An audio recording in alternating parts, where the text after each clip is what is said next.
Hey everybody, I'm just doing this video as almost like a final thoughts thing on Soma, just trying to shut down the LP, sort of finish it off for good. I want to really talk about what I liked about Soma, what I didn't like about Soma, kind of the game did well, what it didn't do so well, and the sort of discussions brought to the table.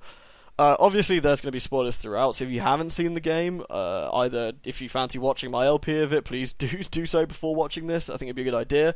If you don't fancy watching my LP of it, though a little bit puzzling why you're watching this video, if that's the case, either way, it would seriously be worth watching a walkthrough or something of the game, or even playing it yourself before listening to this. There will be spoilers throughout, and I feel that will negatively affect your enjoyment of the game if you hear some of this stuff beforehand. With that out of the way, let's all discuss on Soma then. So, what is Soma? Soma, as if most of you have probably seen, is a science fiction game set in about 100 years or so in a dirty, lo-fi kind of sci-fi future, where humanity has been kaboomed off the planet by a comet. And you, the hero, Simon, and a heroine, Catherine, are basically trying to save what is left of humanity. And they come across all sorts of kind of fun things along the way, such as killer creatures and a rogue AI, bizarre puzzles, strange level design, and lots and lots of lying and stupidity. That is what lies between us and the end of the game. Okay, so I want to sort of go into what I really think Soma did well first, because I don't like to start on negatives. I feel it's boring. So, what I think Soma did well, Soma graphically, I think aesthetically looked great. The environments were all fantastic. Everything looked this sort of grubby, sort of lo-fi sci-fi, I don't know what the correct term for that is, but low-tech sci-fi kind of universe. It wasn't quite Alien-esque in terms of the sort of sheer grubbiness, but it really did feel like this was a sort of lived-in base where stuff had gone wrong, and, you know, it'd been built on a budget, it had a sort of job it had to do. Everything was, reasonably plausible for 100 years into the future, though some of the stuff seemed a bit odd. I don't know about the dictaphones, for example, which seemed a little bit strange. I'm not quite sure why dictaphones would be left around. Whatever. Some of the black box design stuff within the people was pretty cool. I like the idea of that, but get off point a bit on the graphics here. Aesthetically, it looked great. In the environments only. I'm going to leave the creature stuff till later, but I think the environments were great. I think how you progressed through these environments, they all look different enough that while all the stuff looked similar, it all had its own unique look, which was great because it meant you felt like you're progressing through the game well. And as you're going through the game and stuff's getting more messed up, and like stuff's happening, you get this sort of sense through the environments, through the graphics, that what's been happening and what's affecting things and stuff. It looked great, and it sort of added to the experience because of it. So absolutely no problems what they did with the environmental stuff. Okay, we'll have to go on to negative here, because leaving it would be a bit weird. I feel that the creature design was a little bit lackluster compared to what I was hoping we would see. There's way more variety in design compared to their previous games, such as Amnesia and Penumbra, which, in Penumbra we had 3 different types of enemy, and in Amnesia we had roughly 2, technically 3, sort of. And so here we're having like the 7 or 8 different types of enemy was really cool, and there's a bit of variety of that, which was nice. The concept art for some of these designs were absolutely amazing, and I feel that they didn't quite translate great into the game. One of this is actually because of aesthetic reason, because every time you want to look at an enemy or stuff's going on, they obscure it with a staticky blur. Now, in previous games, that was fine. You had the fear mechanic in Penumbra, you had the scared of the dark mechanic and the blur in Amnesia. By this point, it's getting a bit old hat and again a bit silly.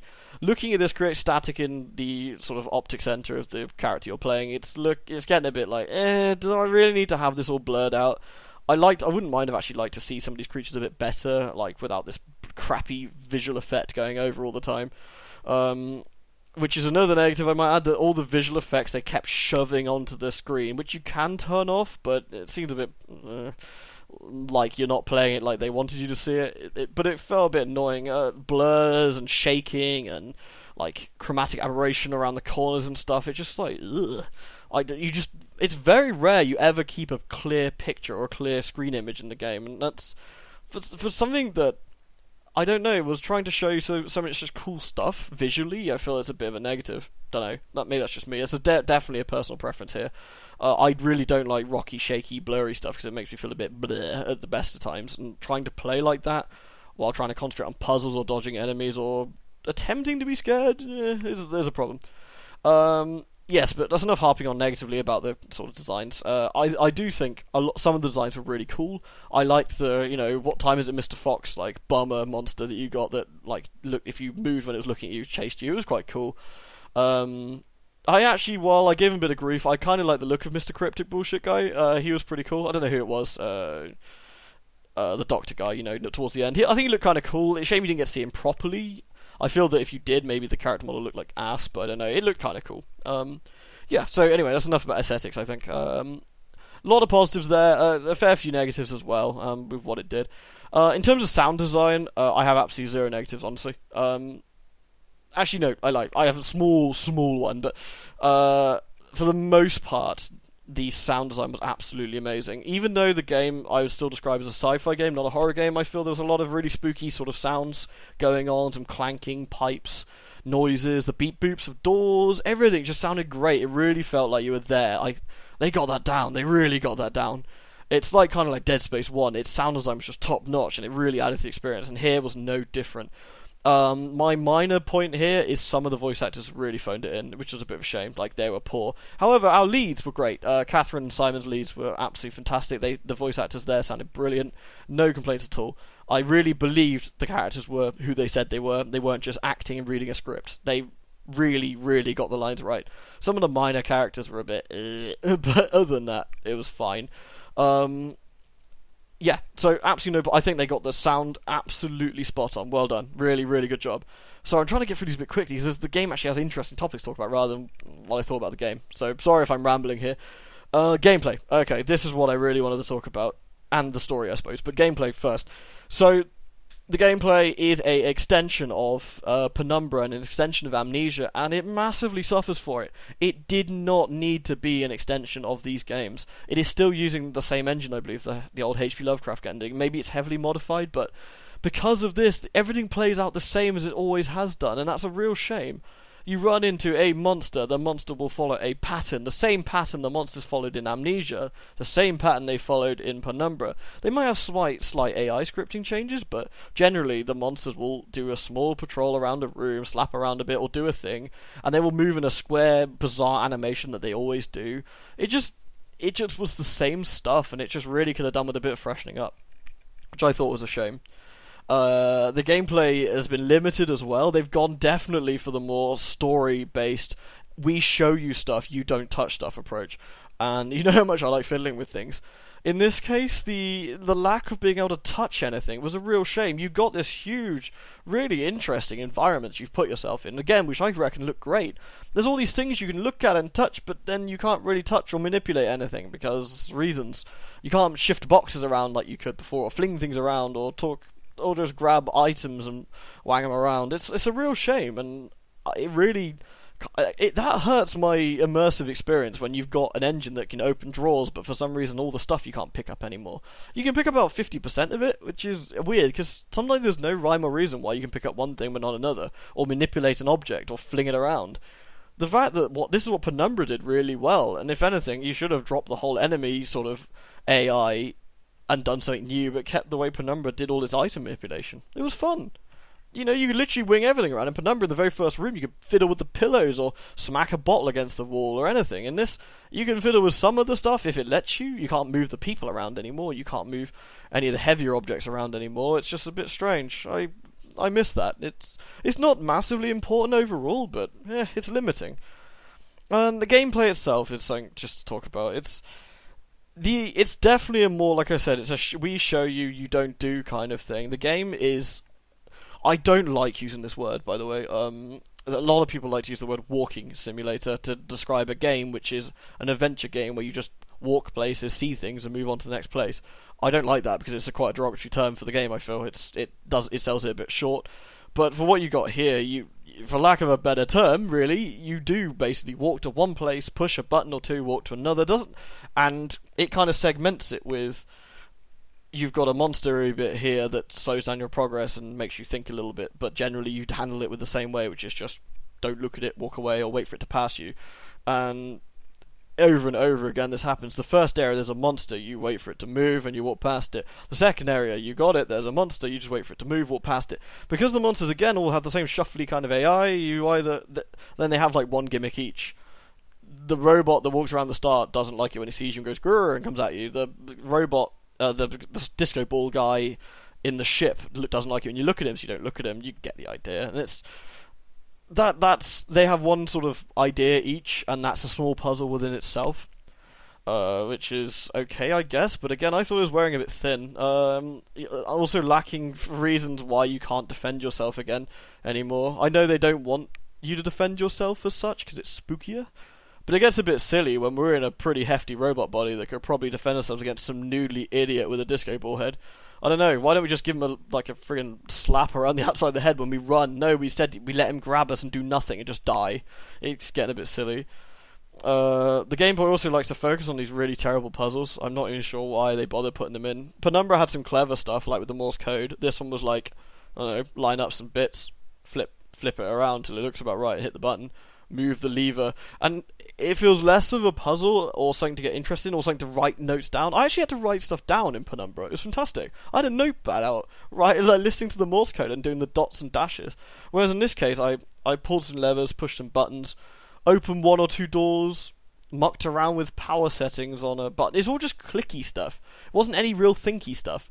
And it was, yeah, I mean, it was functional at best, but it felt more like it was stalling the player, stalling my progress, and seeing the rest of the story. Because it felt like we've got this game where you just go places and Catherine tells you what to do, you walk to one area and walk back again, and then you move to the next place. We better put something in between to break it up. Oh, chuck in 2 monsters here and a puzzle, quote, quote, where you fiddle with a few things for 30 seconds, and that's that. I don't know. I mean, there's nothing massively wrong with what they did with the game, but I just came away disappointed. I liked, just to clarify, I guess, I'm sounding overly negative here again, because it's easy to talk about the negative things, I guess, that's the problem. I liked the game overall, I really did. I know I'm sort of rubbing on the game a little bit here, but it's just because of the pedigree it came from and the games before it that did things better than it that I feel it was a mistake. I don't know. Anyway, that's enough about perhaps the gameplay here, because sadly the gameplay is, I suppose, is a bit limiting. There's not a huge amount to talk about. You walk places, you click buttons, you go to the next story segment and stuff happens, and it shows. I kind of like a bit more tell. Again, see what Penumbra did with this. Penumbra episode 1, and with Black Plague, you could do some really cool stuff. Freeing the Doctor by finding the knife and hearing cut, and then suddenly all hell breaks loose and you're in this area and all sorts happen, is a really cool example of using physical objects and doing stuff in that area. Whereas in this you didn't really. There wasn't anything to interact with in that sense, which was a shame, I guess. Again, it's a heavy negativity, but on the flip side, there was nothing wrong with how the game presented itself at all, and I'd like to get that across if I can. It was fine, it was fun. The way you moved about was fine. It's just, it was more of the same in the wrong ways, and losing some of the things that made its predecessors a bit more interesting in gameplay mechanic-wise. Okay, let's get to the real meat and bones of it then, is the story. And this is where Soma picks itself up from its predecessors, I feel, and picks itself up from where it's lacking in the gameplay, is that it presents you an interesting story, an interesting narrative that leads you through from start to finish with a mystery, with stuff that's, a mystery to solve, a rogue AI to stop, an ongoing sort of problem, relationship issues, if anything. I know it sounds silly, and big, huge ethical dilemmas that it wants to present to you, and like what you feel as the player is the correct thing to do. One of these things has a small negative to it, but I'll go over it. But generally speaking, the story was the game's strong point. It presented itself well. The voice acting again helped cement this greatly. It really got you into it. I wanted to know what happened to Simon. Why this mystery of suddenly Simon's in the future. What happened? Oh, suddenly that's not even his original body. Oh, one of he's been downloaded into his body. Oh, that's what's happened. Crazy. How did that happen? Is he he's a legacy scan? Whoa. Is this the same Simon? Where does this Simon begin and the old Simon stop? Suddenly you've got this discussion where you're thinking about these two different lives. Lives have been created in a unique way, and you're suddenly thinking to yourself, do these characters or these lives have less value than the original ones just because they're copies? Can you even call them copies after they suddenly start doing new things? They're suddenly new people. And do you treat these as new people? Do you treat these scans as just simple computer programs that could just be wiped and changed at will or deleted? And that's what the game presents you with, plenty of sort of choice over and over and over. There's a robot who thinks he's a man because his brain scan's in there. He can't tell that he's a robot, his brain won't cope. So Do you just crush it because it's just a robot and it's stupid? Or do you take it at its word that it's a human being, it's a human life, and you try and work around the solution? It's interesting. It's a great idea. Like, what a fabulous narrative they went with. Suddenly you got a robot outside who believes it's in the Ark, and it's happy. Is it your right then to end its life? Should you make that decision? Is it just another robot? Or again, should you treat that just like a human being? You know? And on the flip side, you've got humans that are clearly suffering with this integrated WoW that's got caught up in all its bits and bobs. And now do you pull the plug on humans that clearly shouldn't be alive? Again, is it your right to do this? The game keeps presenting you all these things, and it doesn't tell you whether that's right or wrong. It just presents that to you, and it's up to you and your decisions to make it. And it has no bearing on the story. I mean, does it matter that you pulled the plug on some chick and she dies? No, not really. But does it matter to you? Yes, perhaps that's where it matters. And whether, if you're still thinking about it and having that discussion, then the game's done its job well. And that's a really important thing. And that's why, while the game falls over bizarrely for being a game and just pulling through it with a mediocre aging engine with mediocre aging AI, it pulls itself massively back up with this interesting sort of story of ethics and dilemmas and sort of moral quandaries, I suppose. And then, and while this is all great, you then have the main character who... Simon is an interesting character for about 70% of it. And then he starts learning what's really going on, then he turns into a brain-dead moron. Now, you could argue that Simon... Okay, just to ease of use. Simon Alpha is the original Toronto Simon. Then you have Simon number 1, 2... Simon number 1 and 2 and 3. Yeah, so Simon number 1 has absolutely no idea what's going on and only starts to twig. Well, he never really gets the idea, but he starts to twig perhaps around the labs where he sees like people being switched on and off and not remembering things going on. And then eventually ending up with another version of Simon. We have Simon number 2. Now Simon number 1 suddenly gets switched off. Simon number 2 has seen this and suddenly realised what has happened. But Simon number 2 doesn't twig as to what's happened. He doesn't understand that Simon number 1 and number 2 are different, or that he shouldn't be he should be Simon number 1, or Simon number 1 should be Simon number 2. He thinks it's some sort of coin toss that he just won out and got lucky at, and now he's the Simon that's now the real Simon. But he, as a character, doesn't seem to grow and understand how the technology works, even having it explained to him time and time again. The player learns this along with Simon. The player can understand this. Simon doesn't twig. His character development just stops. He then becomes just this sort of raging idiot who doesn't take anything in that his companion is telling him, won't understand, won't listen, and just is presented with a goal where he must get onto this Ark, this humanity's last hope, and it will be him on the Ark, even though by this point he knows this is not the case, but refuses to listen. It's ridiculous, and whether it's bad writing or a character flaw where people are saying his brain is stopping him from understanding to protect himself, like that man who was a robot but thought he was human, or he's a legacy scan, he doesn't understand, and you could interpret it that way, but I feel it doesn't show you that Simon cannot cope at this point. He is slow. He's understood everything else that's come to him. His brain realized that these weren't real limbs, they were robot hands, and they weren't his real legs, they were someone else's legs, and he understood and got all that, but this final part he just didn't. And you're right, maybe it simply was protecting itself, or that was his last hope, just going through it. It just would have been far more interesting if Simon had realised that this is the last hope for humanity, and while it's not going to be him on the Ark, he can make sure that humanity gets away, that kind of thing. He doesn't. He just sort of turns into this moron who ends up with having a last conversation with the last person he can ever talk with, sanely, in a shouting match of profanity and idiocy. What a shame. I think was a humongous letdown to how the game finally ended. Not on a sort of roar and an explosion of a rocket taking the Ark to space, but a wet fart because Simon turned into a moron. And it was just frustrating because you're the player sitting here screaming behind your keyboard going, I understand, I don't understand why you don't understand. And I know Simon isn't an avatar for the player in this case, he's his own person, but he's just such an idiot of a person, it just makes it unbearably frustrating to try and watch this moron not get it or refuse to get it, and have this exasperated lady trying to explain it to him until she explodes with anger and short circuits.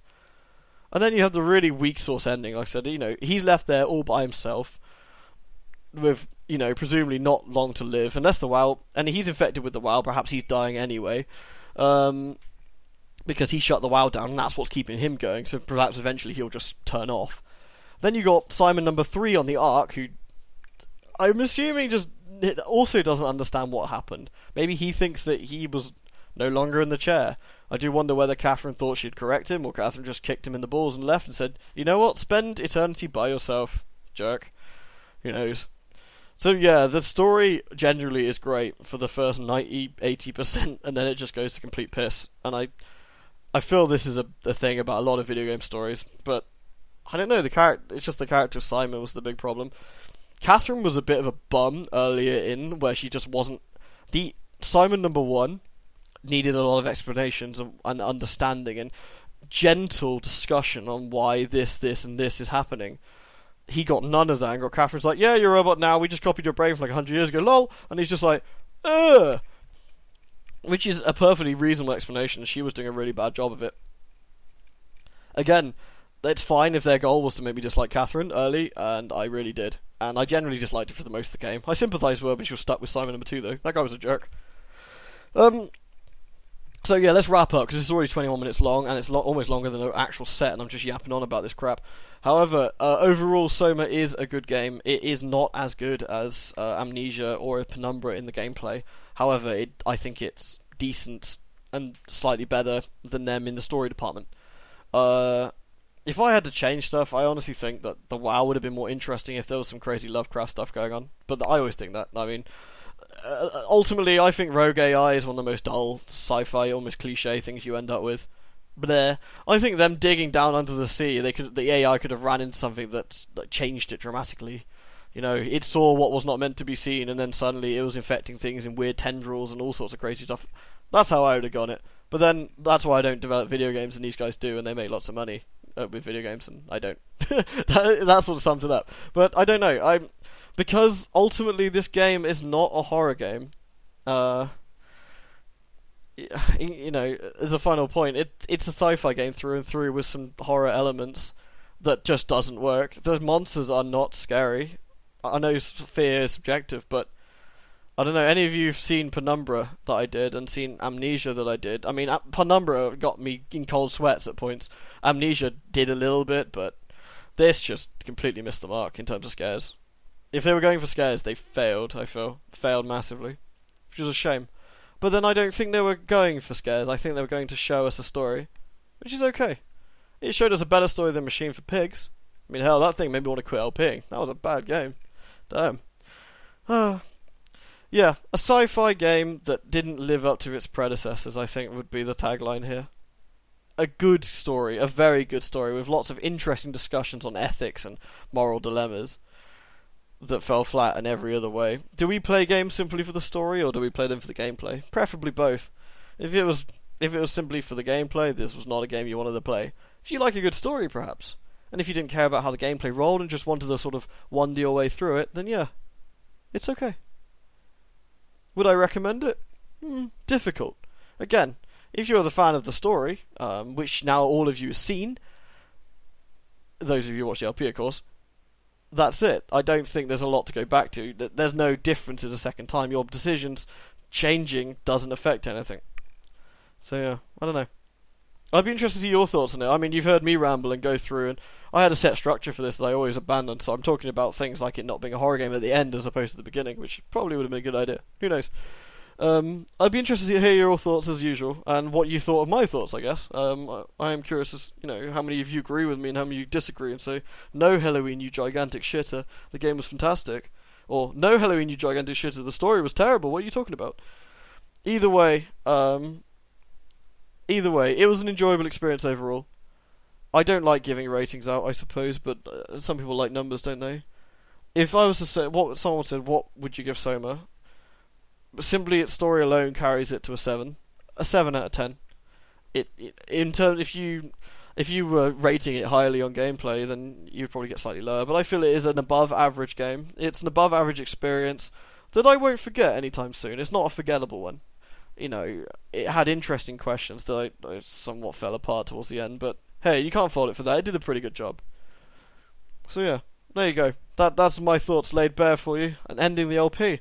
I really hope you did enjoy watching Soma at the very least, and you sort of enjoyed following along and sort of looking at the spooks and what was going on. Yeah, I guess in conclusion, not a great horror experience, but an interesting story nonetheless. Thanks for listening, everyone. I hope you didn't mind suffering through 25 minutes of mad rambling with no plan, just chatting away. Oh man, this is why I shouldn't do podcasts. Imagine listening to like 45 minutes of this every week. You'd just go nuts, wouldn't you? Anyway, cheers, guys.